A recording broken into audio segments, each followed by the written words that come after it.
ನಮಸ್ತೆ ಸರ್. ನಮಸ್ತೆ ಸರ್, ತಮ್ಮ ಹೆಸರು? ಸಂತೋಷ್ ಅಂತ ಸರ್. ಯುವ ಕೃಷಿಕರು. ಒಟ್ಟಾರೆ ಎಷ್ಟು ಎಕರೆ ಅಡಿಕೆ ತೋಟ ಮಾಡಿದ್ದೀರಿ? ಟೋಟಲ್ ನಮ್ಮದು 4 ಎಕರೆ ತೋಟ ಇತ್ತು. 4 ಎಕರೆ. ಸರ್, ತಮ್ಮ ಹೆಸರು? ಪ್ರಭಾಕರ್. ತಂದೆರಲ್ಲ ಸರ್? ಸಂತೋಷ್ ಅವ್ರ ತಂದೆ. ತಂದೆಯರು. ಸರ್, ಅಡಿಕೆ ಬೆಳೆನಲ್ಲಿ ಎಷ್ಟು ವರ್ಷದ ಅನುಭವ ಸರ್ ತಮಗೆ? ಅಂದಾಜು ನಮಗೆ 10ನೇ ವರ್ಷ ಇದೆ. 10 ವರ್ಷದ ಅನುಭವ ಅಲ್ಲ ಸರ್? ಒಂದು ನಿಮಿಷ ಅಣ್ಣ. ಸರ್, ತಮ್ಮ ಹೆಸರು? ನರೇಂದ್ರ ಬಾಬು. ನರೇಂದ್ರ ಬಾಬು. ಹಾಂ. ನೀವೆಷ್ಟು ಎಕರೆ ಮಾಡಿದ್ದೀರಣ್ಣ? ನಮ್ಮದು 6 ಎಕರೆ. 6 ಎಕರೆ. 6 ಎಕರೆ. ನಿಮಗೆ ಎಷ್ಟು ವರ್ಷ ಅನುಭವ ಅಣ್ಣ ಇದ್ರಾಗ ಅಡಿಕೆ ತೋಟದಲ್ಲಿ? ನಮ್ಮದು ಒಂದು ತೋಟ 30 ವರ್ಷದ್ದು. ಹಾಂ. ಇನ್ನಿದ್ದಾವೆಲ್ಲ 12 ವರ್ಷ. 12 ವರ್ಷದ ಹೋದಾವೆ. ಈಗ ಆ 30 ವರ್ಷದ ತೋಟದಲ್ಲಿ ಇಳುವರಿ ಏನು ಬರ್ತೈತೆ ಸರ್ ಎಕರೆಗೆ? ಕಡಿಮೆ ಆಗಿದೆ. ಅಲ್ಲ, ಎಷ್ಟಾಗೈತೆ ಸರ್? ಇಲ್ಲ, ಹೋದ ಸರಿ ಲೆಕ್ಕನೇ ಹಿಡಿಯಂಗಿಲ್ಲ. ಅಲ್ಲ, ಅಂದಾಜು ಒಂದು ಎಕರೆಗೆ ಎಷ್ಟು ಬಂತು ಸರ್? ಅಂದಾಜು ಒಂದು ಎಕರೆಗೆ 50 ಕ್ವಿಂಟಲ್ ಬಂತು. 50 ಒಂದು ಎಕರೆ ಅಂದರೆ ಎಷ್ಟು ಗಿಡಕ್ಕೆ ಕೇಳ್ತೀರಿ ನೀವು? 600 ಗಿಡ. 600 ಗಿಡಕ್ಕೆ 50 ಕ್ವಿಂಟಲ್ ಬಂದಿದೆ. ಖರ್ಚು ಎಷ್ಟು ಮಾಡ್ತೀರಿ ಸರ್? ಎಕರೆಗೆ 15,000. 15 ಒಂದೊಂದು ಸರಿಗೆ 15, 30 ಸಾವಿರ ಎಕರೆಗೆ ಮಾಡ್ತಾಯಿದ್ದೀವಿ. 30,000. ಹೊಲ ಇದು ಇನ್ಪುಟ್ ಕೊಡೋದು, ರಾಸಾಯನಿಕ ಗೊಬ್ಬರ ಎಲ್ಲ ಕೊಡೋದು ಸೇರ್ಕೊಂಡು ಒಂದು 30,000 ಮಾಡ್ತೀರಿ. ಹಾಂ.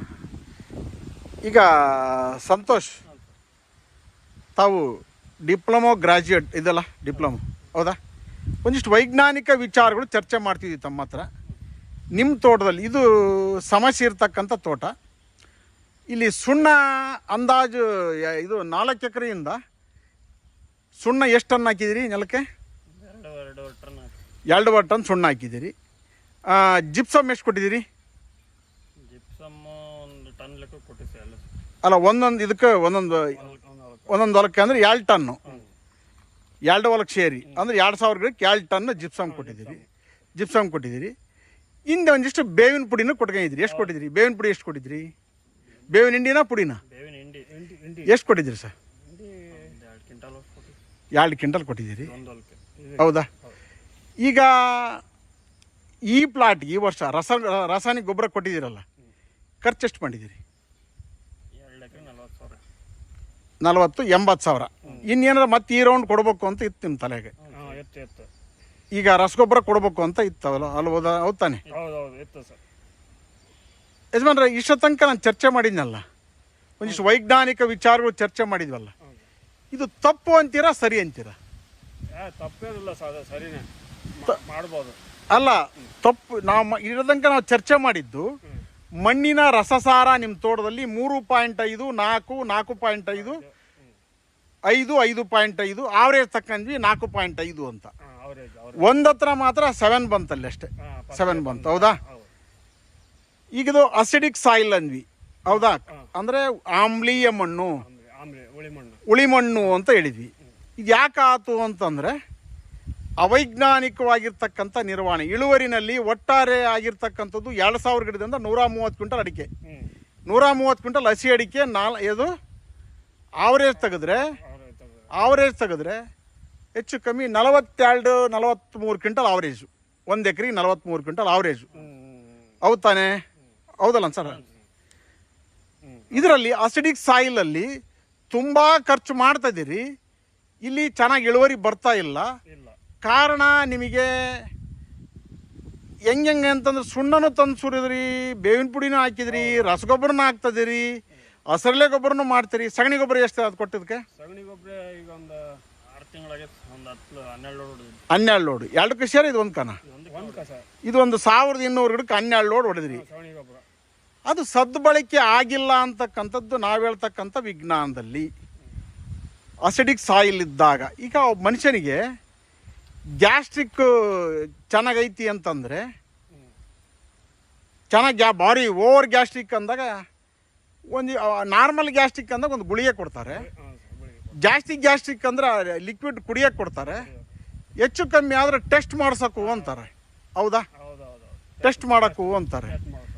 ನಾವಿಲ್ಲಿ ಟೆಸ್ಟ್ ಮಾಡಿದ್ದು ಸಾಯಿಲ್ ಇದು ಫರ್ಟಿಲಿಟಿ, ಮಣ್ಣಿನ ಫಲವತ್ತತೆ ಹೆಂಗೈತಿ ಅಂತ ಮಣ್ಣಿನ ಕೆಲವು ಕಡೆ 1500 ಚಿಲ್ಲರ ಬರ್ತೈತಿ, 900 ಚಿಲ್ಲರ ಬರ್ತೈತಿ, ಕೆಳಗಡೆ 51 ಬರ್ತೈತಿ, ಕೆಳಗಡೆ 61 PPM ಬರ್ತೈತಿ. ಇನ್ನೆಲ್ಲ ಲೆಕ್ಕ ಹಾಕಿದಾಗ ಗೊತ್ತಾತ ಸರ್, ಹೌದು. ಇನ್ನೂ ಕೂಡ ಮಣ್ಣಲ್ಲಿ ಒಂದಿಷ್ಟು ಸಾವಯವ ವಸ್ತು ಇದೆ, ಇನ್ನೂ ಸಾವಯವ ವಸ್ತು ಮಣ್ಣಿಗೆ ಕೊಡಬೇಕು ಅಂತಕ್ಕಂಥದ್ದು ಒಂದಿಷ್ಟು ಮಿನರಲೈಸ್ ಆಗಿದೆ, ಖನಿಜೀಕರಣಗೊಂಡತಿ, ಮಣ್ಣಲ್ಲಿ ಮಣ್ಣಾಗಿ ಹೋಗಿದೆ ಒಂದಿಷ್ಟು. ಅದು ಯಾವುದು ಇಲ್ಲಿ ಕ್ಲೋರೋಸಿಸ್ ಅಂದ್ವಲ್ಲ, ಕ್ಲೋರೋಸಿಸ್ ಮೀನ್ಸ್ ಎಲೆ ಹಳದಿ ಆಗ್ತಕ್ಕಂಥದ್ದು ಕ್ಲೋರೋಸಿಸ್ಸು. ಒಂದು ಸ್ವಲ್ಪ ಇದು ಬಿಸಿಲು ತಡ್ಕನಲ್ಲ, ಶೀತ ಆದರೂ ತಡ್ಕನಲ್ಲ ಅಂತ, ಹೀಟ್ ಆದರೂ ತಡ್ಕನಲ್ಲ, ಇದಾದರೂ ತಡ್ಕನಲ್ಲ ಅಂತ ಹೇಳಿದ್ವಿ.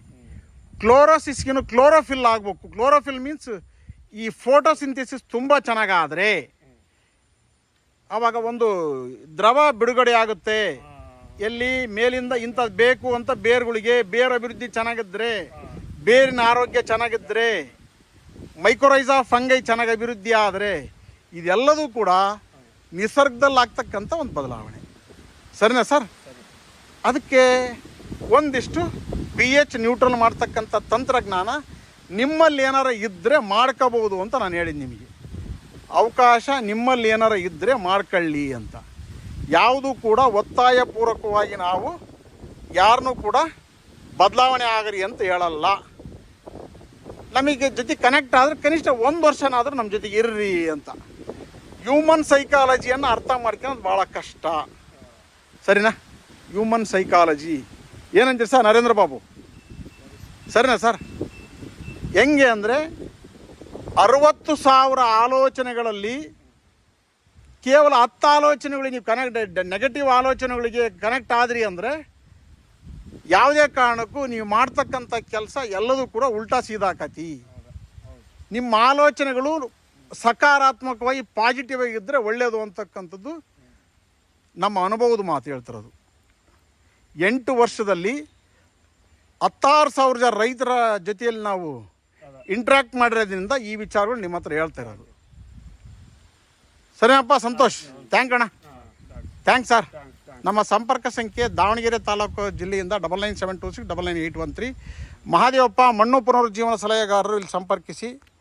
ವಿದ್ಯಾರ್ಥಿ ಭವನ್ ಸರ್ಕಲ್ ಹತ್ತಿರ ಅಂಬಿಕಾ ಡಿಸ್ಟ್ರಿಬ್ಯೂಟರ್ ಎದುರು ಡಾಕ್ಟರ್ ಸಾಯಿಲ್ ಜೈವಿಕ ಗೊಬ್ಬರ ಮಾರಾಟ ಕೇಂದ್ರ ಹಾಗೂ ಮಣ್ಣು ಪುನರುಜ್ಜೀವನ ಕೇಂದ್ರ ಅಂತಂದು ತಿಳಿಸ್ತಾ ನಮ್ಮ ವಿಚಾರಗಳಿಗೆ ವಿಧ ಹೇಳ್ತೀವಿ. Thank you one and all. ಈ ಊರು ಗ್ರಾಮಸ್ಥರಿಗೂ, ಹೊಸ ಚಿಕ್ಕನಹಳ್ಳಿ ಗ್ರಾಮಸ್ಥರಿಗೂ, ಸಂತೋಷ್ ಅವರಿಗೂ, ಅವ್ರ ಸಂಬಂಧಿಗಳಿಗೂ ಧನ್ಯವಾದಗಳು. Thank you.